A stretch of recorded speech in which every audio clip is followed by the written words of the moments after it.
Welcome to our Building a Virtual Classroom webinar.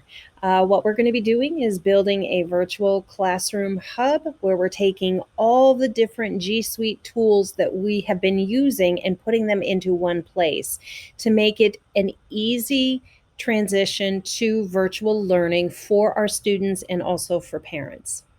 I'm Valerie Ray. I'm with Mohawk Regional Information Center, and we will be working on building this virtual hub.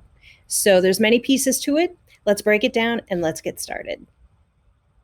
Okay, so what you're looking at here is a Google site, and I've named this Google site Virtual Classroom Example.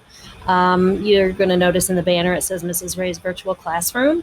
You're also going to notice that I have 5 different links across the top. I also have a banner that says Welcome to our online classroom.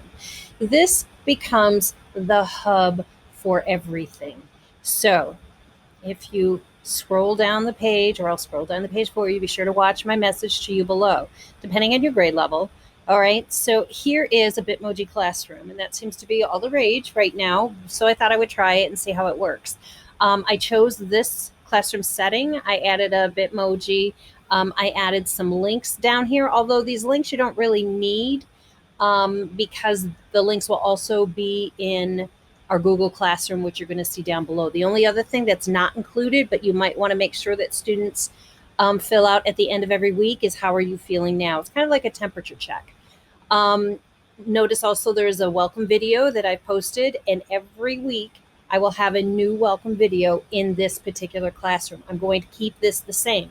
I'm not going to change it because we want standardization. We want something easily recognized by students, and we want students to feel comfortable every time they come to this particular Bitmoji classroom just because they know what's going to be there.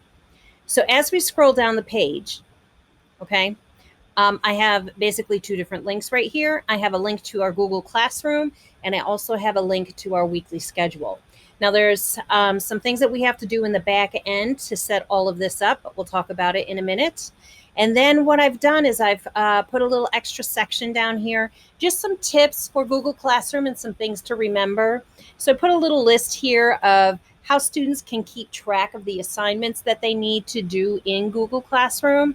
So basically, once you log into Google Classroom, go to the hamburger menu in the upper left corner, scroll down to the to do section, click on that link. That link will open up another window basically right here, and it will show you assigned work, missing work, and done work.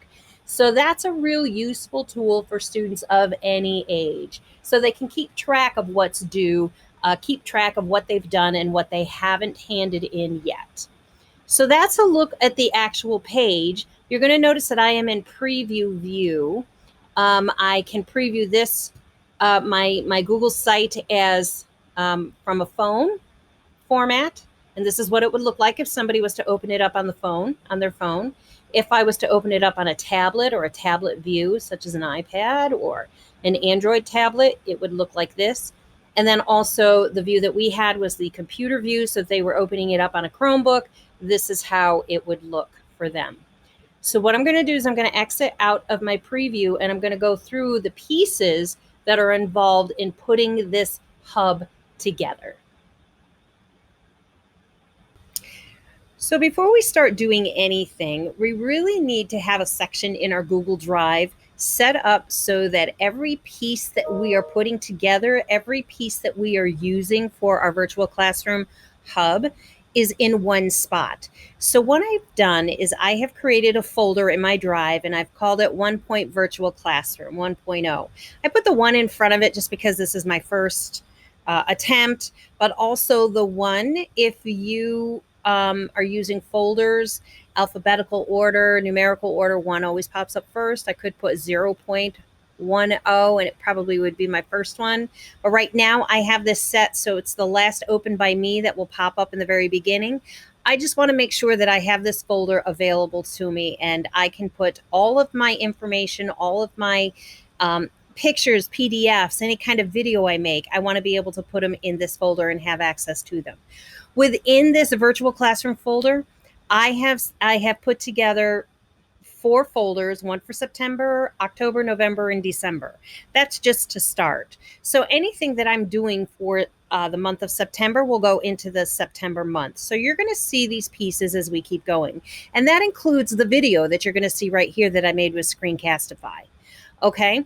So, like I said, we want to start out with Google Drive. We want to make sure that we have a folder that is in our Google Drive that's accessible, that everything goes into. Because when you're working in Google Sites or you're working on any of the other Google apps, if you click on inserting from Drive, your folder will be right there. You don't have to go looking for it.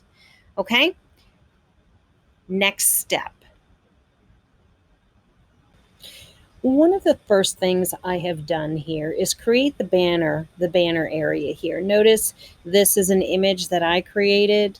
I mean, you can do a couple different things when you're actually working in Google Sites. You have the ability to upload an image or select an image. If you select an image, you want to make sure that you can either use one of these or use an image in Google Drive. So remember how important it was to make sure that you had access to folders. So there's my folder, and here is my image that I used to upload. Now let me show you how I got to that particular image and how I created it. Most of you might know, but what I end up doing is I end up going to Google Slides. And in Google Slides, first thing I do, because I'm creating a banner, the banner has to have a custom size. So what you want to do with your slide is click on File, go all the way down to Page Setup, and then make sure you select Custom. All right, so your banner size is 16.67 in width and 4.17 in height. And this is in inches. So once you have those parameters in there, just click Apply, and your Google slide now looks like a banner. So from here, this is where you're bringing in your images. You can bring in your background images or any images that you have saved, and then also create a text box right here, which you can do. And then, of course, we love all of our Bitmojis. We can talk about Bitmojis at another time, but I have, where's my Bitmoji? Right here. So you have your extension on here. Once you set the Bitmoji, your Bitmoji account up on your phone, either Apple or Android, and then you can start just searching out for images that you want to use. I mean, you know, this makes it fun, and I know a lot of people are using Bitmojis, and you can get pretty creative with them. I didn't get as creative as I would like to, but this is my banner. So what do I do when I have my banner ready? Okay, so I have it done. What I want to make sure I do is I go to File, and I want to make sure I download this banner as a JPEG. Okay, this is just the current slide. I'm going to make it a JPEG, and then I'm going to put it into my Google Drive. So I click Download for JPEG. What it does is I'm in Chrome, so it puts it down here at the bottom. All I have to do is go over here to my slide, and I can drag my JPEG to my Google Drive. Okay, I'm going to cancel this because I already have one. It's right here. So, but that's how you would just upload it and put it into that folder. And you want to, like I said, you want to make sure that you have everything in one spot. So when you are building, I can come back here, and when I'm on my go to change my image, I can go to select image, and then I can go into my Google Drive. And then from here, I know that I have everything I need in this particular folder. There it is. I select it, click on it, I select it, and bring it in. Now I already have it in there, so I don't need to go to the next step. But that's how I would get this banner here. And the only thing that you have to remember is that if you end up putting a text box in here, you have this little area right down here. This is called readability adjustments.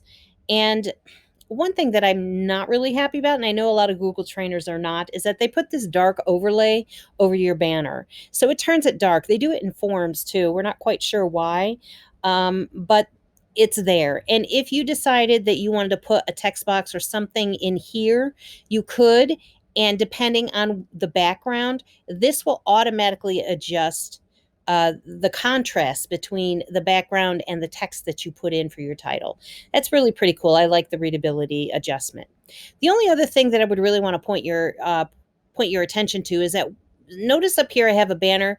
If you were building your site, you're not going to find it right there. You have to add the banner. But up here is a little gear wheel. So if we click on this gear wheel, it brings up some settings for our particular site. So you're going to notice that we can change where we want our navigation. So if we want it at the top or on the side, do we want the navigation to be transparent, or do we want a color block behind it? We can bring in brand images if we want to, like what I have here for the Rick logo. Viewer tools, you have some adjustments that you can make here. But announcement banner is your last one. You have to click that on in order for that to show. Then you can click on a banner color. If you wanted to add a custom color, you could do that here. I chose like a mint green. And then also here's your message. Okay, so you have 150 characters to actually put your message in there. You could do a button label. You can actually do a link, open in a new tab. If you wanted to do that, you could select that checkbox right there.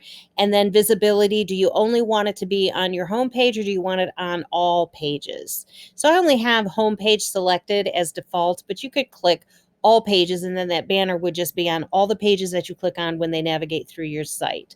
I'll put it back to home page. And then notice I don't have any, I don't have to save anything. I can just close that out. So then my banner appears up here. And then if I want to change my banner, you're going to see the gear wheel over here.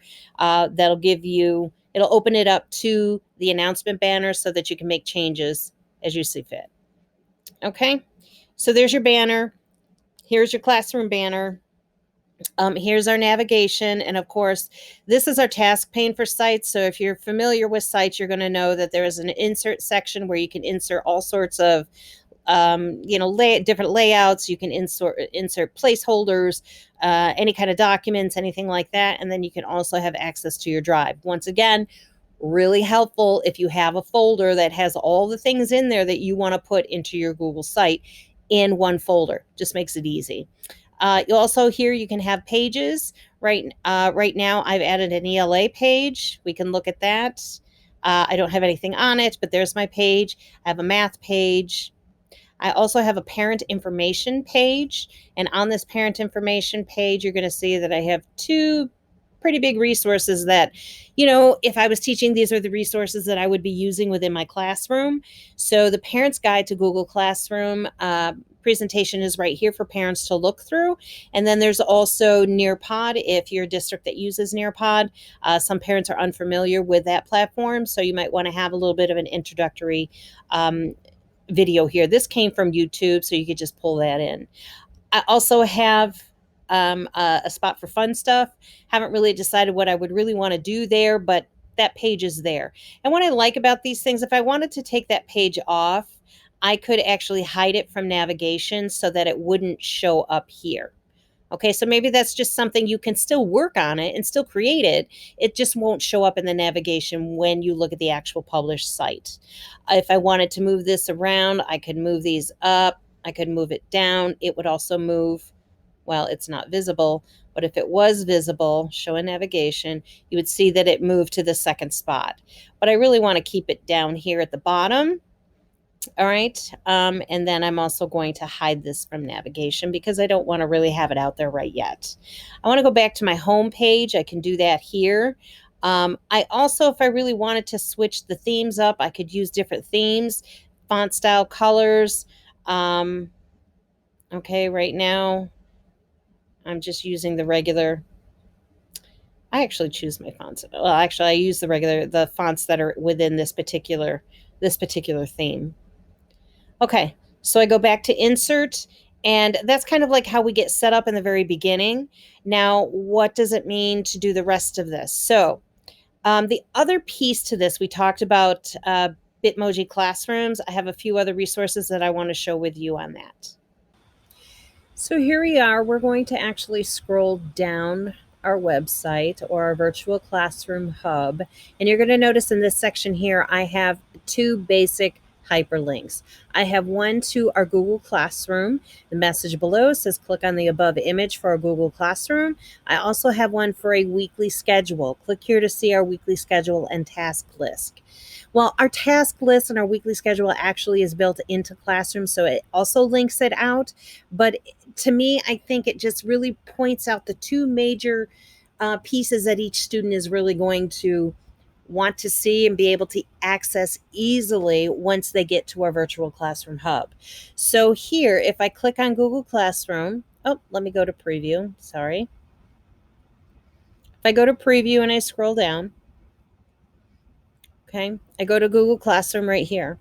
This takes me out to an area that basically says class not found, but you're going to have to probably click back to classes here, choose the class that the student is going to be in. They should already know how to do this before they go into a all virtual learning environment. This is something that maybe you can practice in class as part of a blended learning environment. But if they know how to do that and can do it easily, they have to make sure that they're also signed into their Google account. If they're on a Chromebook, they're automatically going to be in their Google account. But it takes them out to Classroom, and you're going to actually direct them to classwork. So here is the first week. I don't have all the assignments listed, but this is how I like to list them. I'll do week 1 and then label it, week 2, label it, and then I can move these around. So as we work through these, say let's, in week 3, I want to actually separate them out, change let me just show you real quick. Not that one, that's the checklist. But if I want to actually just change this out and select the topic, what was this one? Math. I could select the topic math. Now it would move it out from that list and it would show up under math. I didn't make that adjustment because I want to leave it weekly for now. I think that kind of outlines not only for the student, but also the parent. This is week 1. These are the things that we're going to be working on. You also want to make sure you don't have a full list of like 10 things for that student to do. Okay. So like I said, this takes you out to the Google Classroom, that particular link. I'm going to close that out because when we come back to the site, I also want to show you where this weekly schedule would take you. This is a hyperlink as well. Notice I'm sticking with the same theme, the Bitmoji theme. If you don't want to do that, that's entirely up to you. But I only put 2 pieces to this particular section. And this particular section is, like I said, this kind of wraps everything up in a nutshell of what they're going to be doing. I click on weekly schedule. That too should take me out to my website, or I'm sorry, my Google Classroom, and it takes me straight to the actual link for the this week's document or whatever. All I did was create basically an assignment that says, here is your weekly. This is what we're going to be doing this week. I made a copy for each student. So each student will have their own copy.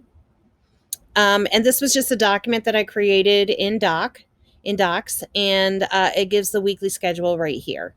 So, Monday, this is the 4 things that I want you to do. Tuesday, Wednesday, Thursday, added, again, my theme, have a great weekend. I also put some text holders here. So this week, any kind of announcement you want to make, you can highlight there. You don't have to use the stars. You can use whatever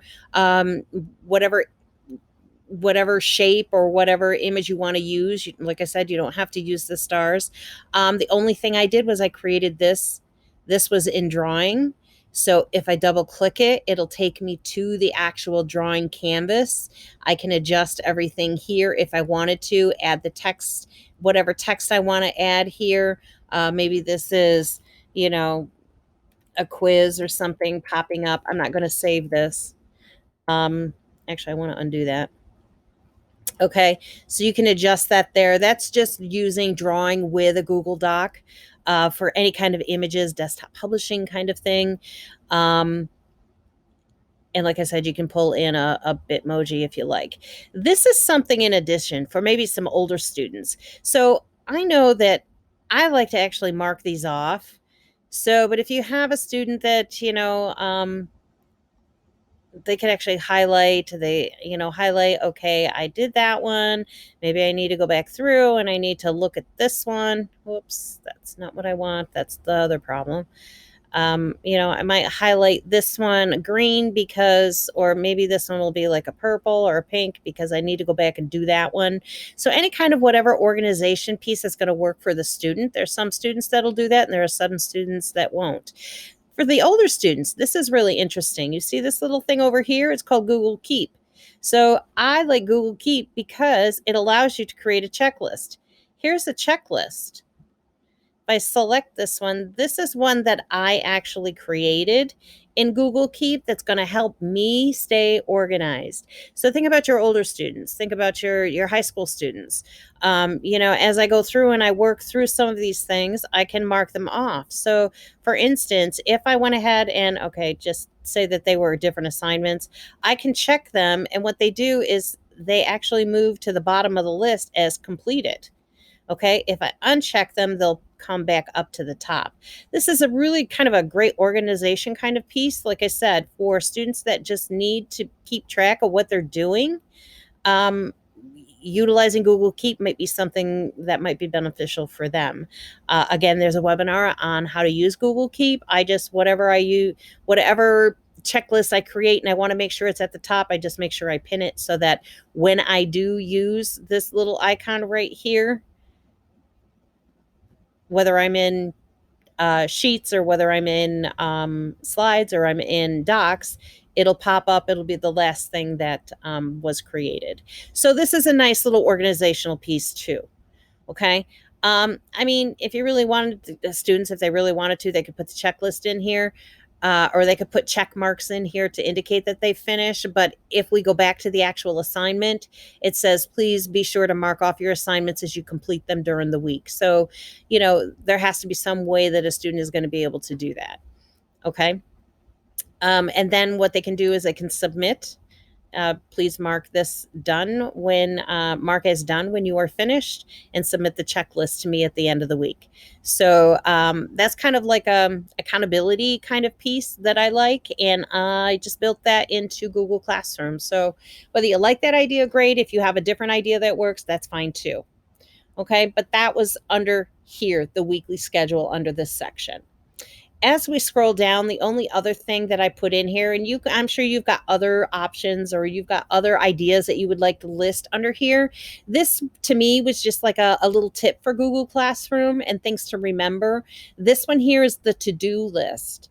So to view the to-do list, there was just students click on the upper hamburger menu. And I'll just show you that right here. They click on the hamburger menu, right? And they go down to do. These are the classes that I'm enrolled. If they click on the to-do list, it'll show them the assignments assigned. It'll show what's missing, and it'll also show what has been done, what's been completed. Okay, so those steps were really outlined. This was actually something I completed in Google Drawing just with screenshots, just so that I had a visual for this particular area of our hub. I mean, you have more room down below to add more things if you would like. That's entirely up to you. But to me, I thought, this was a really important piece for students and for parents and for teachers so that we keep that flow of work flowing from classroom, from student or from teacher to student and student to teacher. Again, this is Google Sites, and this is our virtual classroom hub. And I just wanted to show you some of the pieces that I put together for this actual example virtual classroom. And, like I said, it builds on, the themes. It kind of keeps it light and not too overwhelming for students, not too overwhelming for parents. It gives you that video message that you can create every morning, and it doesn't have to be long. The video message could be 30 seconds, but just something so that students see your face, they hear your voice, and this is a great place to do that.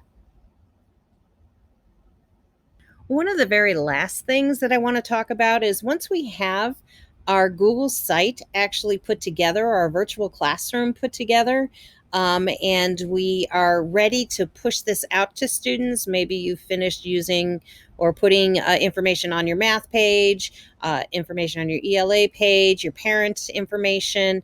One of the things that you will have to do is come up here to this purple Publish tab. Now, once you click Publish, it takes you out.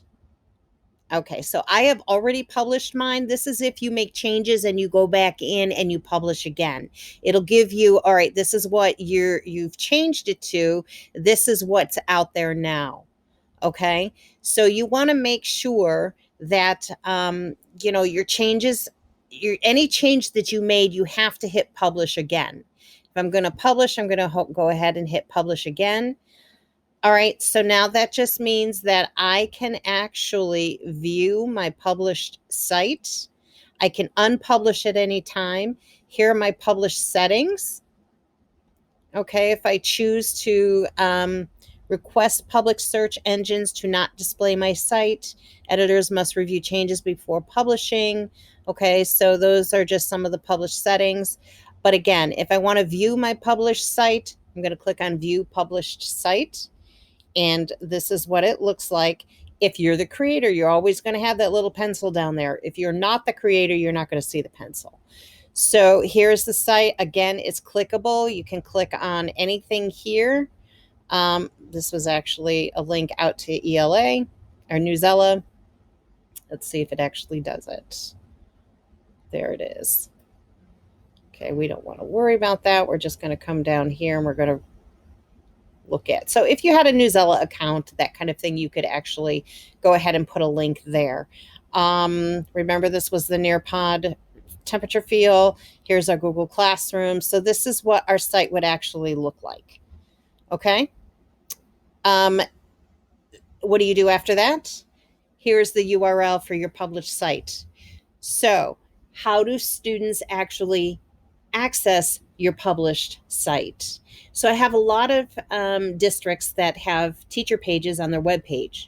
So this might be something that you might want to investigate, or if you already have a teacher page, this would be a great place to put a link to your actual classroom so that when students actually log into their Chromebook, they can actually go to the district website, go to the teacher page, and click on the website page, your virtual classroom page. So that's probably the best bet on where to put this URL. But if you have other ideas, I mean, that's something to discuss, with your district. Thank you for attending today's webinar. If you have any questions, please feel free to reach out, vray@morix.org. Any questions on any of the tools that you saw today, how all of those tools work together to create this virtual learning hub?